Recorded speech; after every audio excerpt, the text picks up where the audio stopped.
Heureux de vous retrouver sur Entretien du jour, mesdames, messieurs. Bonjour et bienvenue.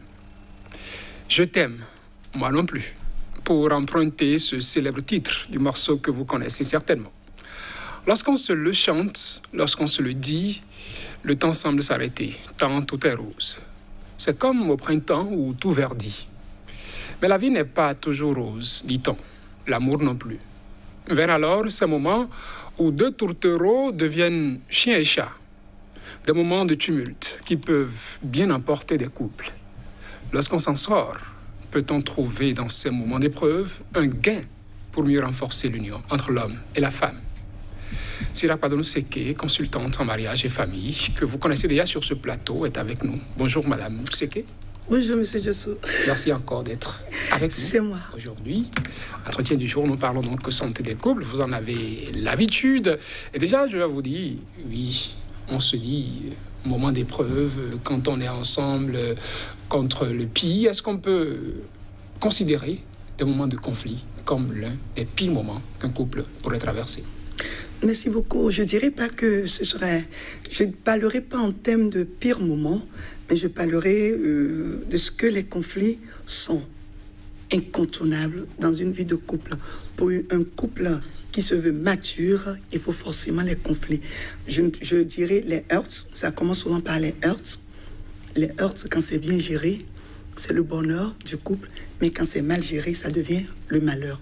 Et donc, comment gérer ces heurts pour que ça ne se transforme pas en conflit, et même si ça se transforme en conflit, que ça ne nous pousse pas vers la crise, parce que quand ça devient une crise corsée, c'est là où tout devient difficile à gérer. Est-ce qu'on peut alors dire qu'il faut même souhaiter à des couples de traverser ces moments?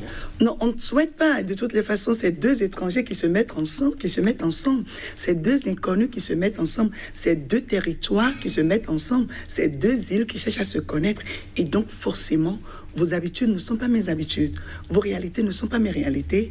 Et votre passé sentimental, votre passé familial n'est pas forcément le même que le mien. Et donc, c'est normal qu'en des étapes différentes, nous faisions face à ces genres de crises.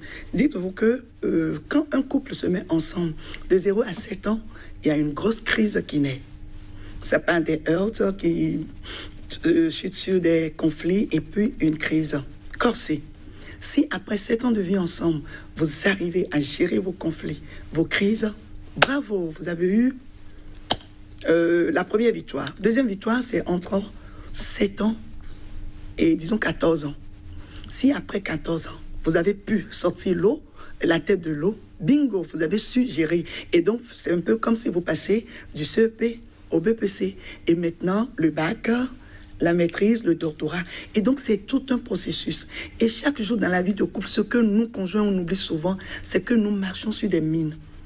Et nous sommes là pour toucher les points rouges qui sont sur le corps de notre conjoint. Il n'y a que nous pour toucher les points rouges. Et qu'est-ce que j'appelle points rouges? Les blessures de l'enfance, les frustrations de l'enfance, les blessures psychologiques non guéries, les cicatrices. Quand je dis cicatrices, ce n'est pas cicatrice CI, mais PSI, cicatrice. Et donc, tout ce que nous avons emmagasiné tout au long de notre évolution, tout au long de notre vie. Et ce que je dis souvent aux conjoints qui viennent en consultation, c'est que 90% des problèmes que nous rencontrons, des conflits que nous avons dans notre vie de couple, ne viennent pas forcément de notre conjoint. Il en est responsable pour juste 10%. Les 90 autres %, ça vient de notre milieu familial, de notre histoire familiale. Quand on ne fait pas attention, on ouvre alors ses plaies. On ouvre ses plaies. Et il n'y a que notre conjoint, parce qu'il y a des plaies, des frustrations que nous avons emmagasinées tout au long de notre vie, notre adolescence, notre jeunesse. Et il n'y a que celui-là qui nous a dit qu'il nous aime, qui nous rend vulnérables et qui peut avoir accès à ces blessures. Et c'est dans cette relation que nous allons nous aider à guérir de ces blessures, de ces frustrations. C'est très important. Et ces conflits viennent un peu comme le rôle que joue la jauge dans la voiture. Et donc, ça, bien gérer ces conflits, ça nous aide à avoir notre niveau de maturité dans le couple. Si vous étiez impulsif, à force de vivre avec cette dame, à force de vivre avec ce monsieur, s'il vous pousse toujours à bout, c'est à vous de savoir maintenant, est-ce que vous avez atteint un niveau de maturité qui vous permet de mieux gérer ces crises-là. Et donc, si vous passez 10 ans dans un couple à toujours être impulsif, c'est que vous n'avez rien retenu de ce que cette vie de couple vous a enseigné. Et c'est très important, parce que quel que soit votre passé, quelle que soit la formation que vous avez reçue, quelle que soit la préparation que vous avez reçue pour le mariage, vous avez faite pour le mariage, vous ne pouvez pas contourner les conflits. C'est inhérent à toute vie de couple. Comment la gérer alors? Alors, comment les gérer? Il faut partir déjà des causes. Comment est-ce que ces conflits naissent dans le couple? Et donc, ça peut être, comme je le disais, le passé sentimental, le passé familial, les problèmes financiers, peut-être le monsieur qui, du jour au lendemain, se retrouve au chômage et tout. Les problèmes de famille, par exemple, un membre de la famille qui veut s'immiscer forcément dans la gestion quotidienne de votre vie de couple. La vie de couple en elle-même, la gestion des enfants, la gestion financière, la sexualité dans le couple. Voilà encore un gros nœud. La sexualité, parce que je le dis souvent, chaque fois que je veux parler au couple, n'oublions jamais les 3 phases de la vie de couple. La phase romantique, où on ne se rend compte de rien. Je suis disponible pour toi, tu es disponible pour toi, j'accepte tes erreurs, je les acclame même s'il le faut. Mais à un moment donné, quand on se met véritablement dans la vie de couple, on fait face maintenant à la lutte de pouvoir où chacun cherche à trouver sa place dans le couple. Il y a des attentes qu'on exprime, il y a des attentes qu'on n'exprime pas. Et parfois, l'homme en face de moi, je recherche mon papa, je recherche mon tuteur, je recherche cet homme qui m'a peut-être positivement marqué, et j'attends tout de ce monsieur comme de cet homme que j'ai connu dans mon enfance ou dans ma jeunesse. Mais non, il n'est pas lui. Mais il n'est pas lui. Il n'est pas lui. Il faut qu'on se réveille et qu'on sache que bien formuler cette attente, dire mes besoins à mon homme ou à ma femme, ça lui permet de savoir ce à quoi s'en tenir et qui il a en réalité devant lui. Est-ce que vous comprenez ce que je dis? Et donc, ne pas forcément penser que le mariage rend votre mari ou bien rend votre épouse magicien ou magicienne. Non, il faut savoir s'exprimer. Et c'est dans le savoir s'exprimer que d'autres problèmes peuvent également naître. Et donc, mon tempérament n'est pas forcément le tempérament de mon mari. Et donc, tous ces éléments que je viens de citer sont source de disputes. Imaginez un instant un monsieur qui vit avec sa femme. Quand ils étaient amis, quand ils étaient amoureux, il n'y avait pas de souci puisqu'ils n'ont pas partagé la même chambre pendant un temps donné. Et le monsieur se rend compte que pour prendre la pâte dentifrice, sa femme pince ça au milieu. Pince le tube au milieu.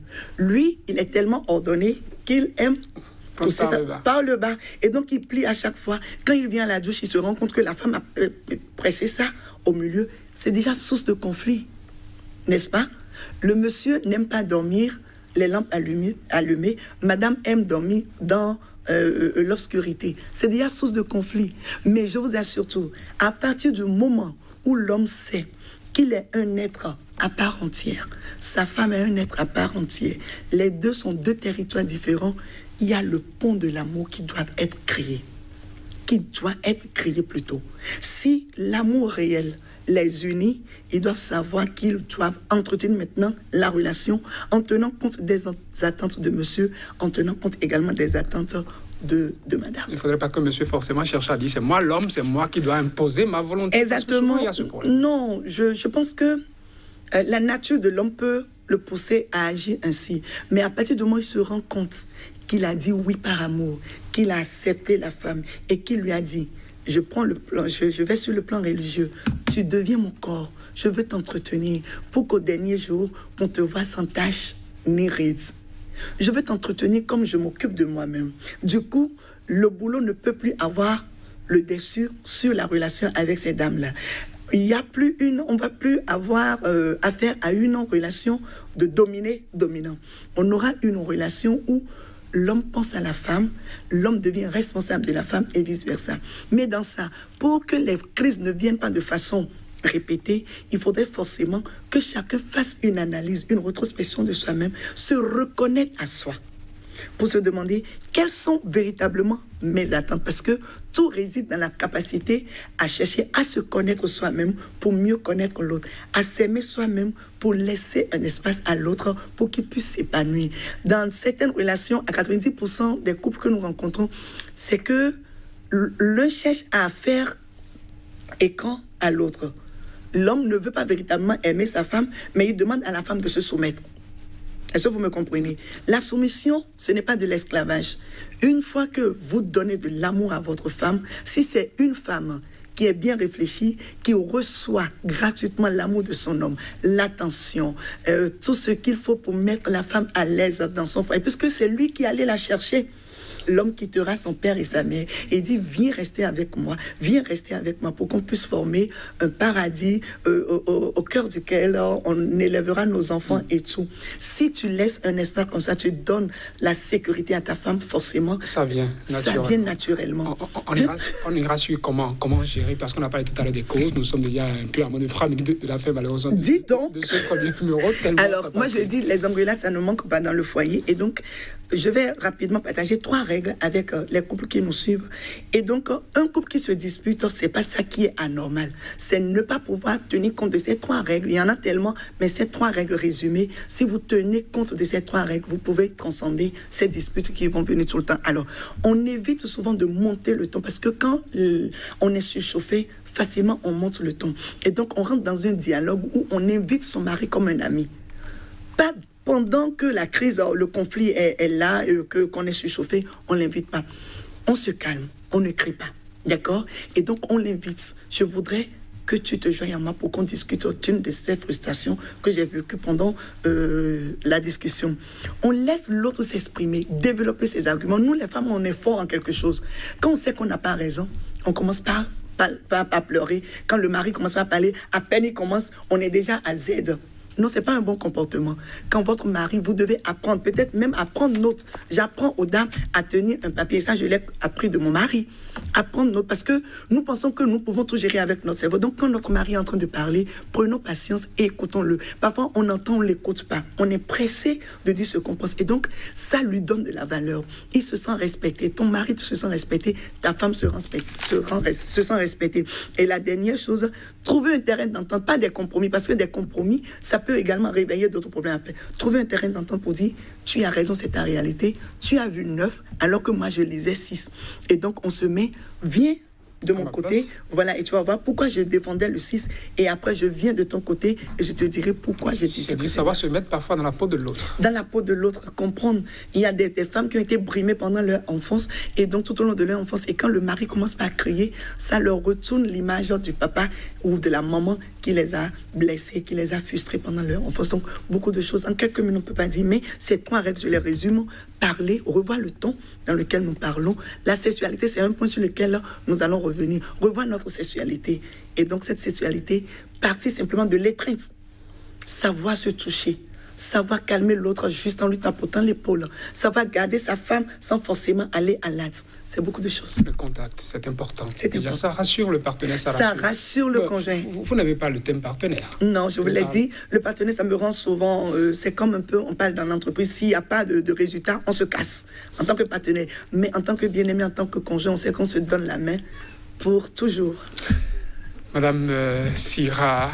Pardonnez-nous, c'est toujours un plaisir de vous recevoir sur ce plateau. Merci. Pour évoquer donc de ces genres de sujets. Vous êtes consultante en mariage et famille. Merci déjà pour cette thématique que nous avons abordée. Nous aurons l'occasion de vous retrouver une autre fois pour la santé. J'avoue que je suis souvent très mal à l'aise quand c'est juste 15 minutes. Je sais parler du conflit dans le couple. Il y a à boire, à manger dedans. N'est-ce pas? Bon, même on va y revenir. 15 minutes, ça mène à trop. 13. C'est vrai que sur le site YouTube de Sika Télévision, on retrouve l'intégralité de nos entretiens. Donc, occasion pour moi de rappeler à nos téléspectateurs qui peuvent retrouver sur notre site YouTube l'intégralité de ce que nous réalisons ici pour eux, puisque à la télé, entretien du jour, c'est vraiment 13 minutes. C'est déjà tout pour ce numéro. Merci de nous avoir suivis. Merci.